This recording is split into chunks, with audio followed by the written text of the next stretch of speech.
Hello, everyone. I'm meteorologist Hutch Johnson joining you on this awesome Saturday. What a game! What a day. Now, we've warmed up. It's been a cold one, though, out there with the breezy conditions, and we have slippery roads with a few flakes out there. I'll show you the latest on that. We'll talk about a chance of some mixed precipitation as well heading into your Sunday. It begins right now. A Hutch's weather update with Chief Meteorologist Hutch Johnson, brought to you by Robert Gibb and Sons. All right, a special thanks to you for watching, and thank you to my sponsors at Robert Gibb and Sons. You know, keep them in mind if you have any mechanical needs whatsoever, whether it's electrical, heating and air conditioning, or plumbing. They've been doing business here and, well, really getting the job done for over 100 years. Give them a call. Let them know Hutch sent you. Now, take a look at this. Here's your forecast as we head through. We're going to look at this more regional view because many of us will be traveling as we head through the close of our weekend, and on Sunday there'll be a chance, and we'll get to the right now vision of what's going on. But as we go through, the European model here has just a little weather wiggle wobbling through. It begins in the midday hour out in the western part of the state, mainly as rain because it's really warmed up there, except up north where there is a lot of ice and snow already on the ground. So mixed precipitation Sunday as we go through midday out in western and central North Dakota. Heading into your drive time home, some of it will spread off to the east. It's moving from west to east, as you can see here. So central parts of the Red River Valley into central Minnesota have the best chance at seeing some of this mixed precipitation. Keep that in mind as we go through. It doesn't look like it will be an abundant amount, but because our ground and roads and sidewalks are all pretty cold,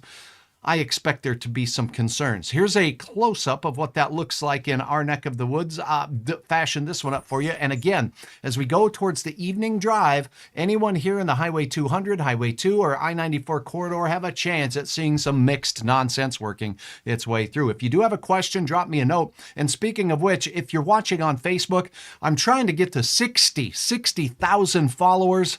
We're kissing 58,000 followers. Have you not clicked the follow button on Hutch's Facebook page? Well, I'd sure appreciate it if you would, because more and more people are served my content, the more followers that I get, and you get more notifications. So I hope that you can take the time to do that. Otherwise, let's take a look at what's going on the radar right now. We do have a few flakes and flurries working their way through portions of the Southern Valley. That was the big old black graphic. That one didn't have much on it, but this one has some. There's some flurries showing up on the radar. Not a lot hitting the ground in the Southeast Valley. I did check. Look at this, light snow pushing its way through Duluth right now, and there are some icy roads to report. So as you're traveling around our region, because the temperatures are so cold, because we've had winds from that southerly direction blowing some of that fluffy snow around, we do have some icy road conditions. Here's a quick look at North Dakota roads. The green means seasonal road conditions. We do see a few areas where there's some yellow reported on area roads, but by and large, most of that is way up north near that Langdon,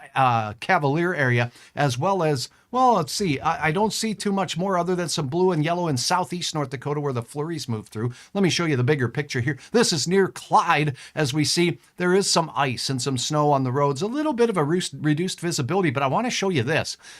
Do you like the sun? I think there's been a sighting. Southeast North Dakota, Morton exit, I-29.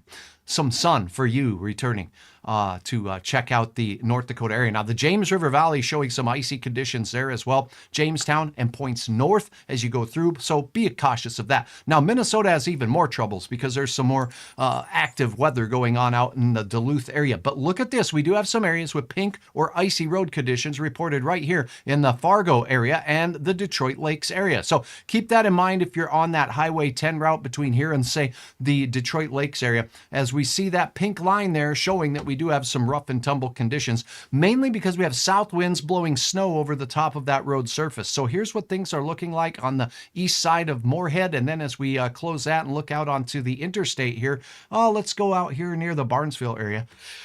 Achoo! Hutch Johnson, that's who, pardon me. All right, we do see some glare on the road surface there, so there could be some icy spots for sure. Keep that in mind if you are traveling out near Duluth where that light snow is working its way through the area right now. Let's check in on that Hermantown area. And we do see quite a bit of flakiness out there in that I-35 corridor near Duluth. Travel safely. Please remember, you can always get the very latest in your road report conditions right on hutchesweather.com. My friend Joe, who's been hard at work on hutchesweather.com, fashioned the road conditions update tab for you right at the top of the page. Check it out. Follow me on Facebook. Have a wonderful weekend, and watch out for a mixed bag of nonsense coming through the area as we head into your Sunday. I'll look for questions, but for now, I'm meteorologist Hutch Johnson joining you. Thank you for joining me. Have a wonderful Saturday night and Sunday.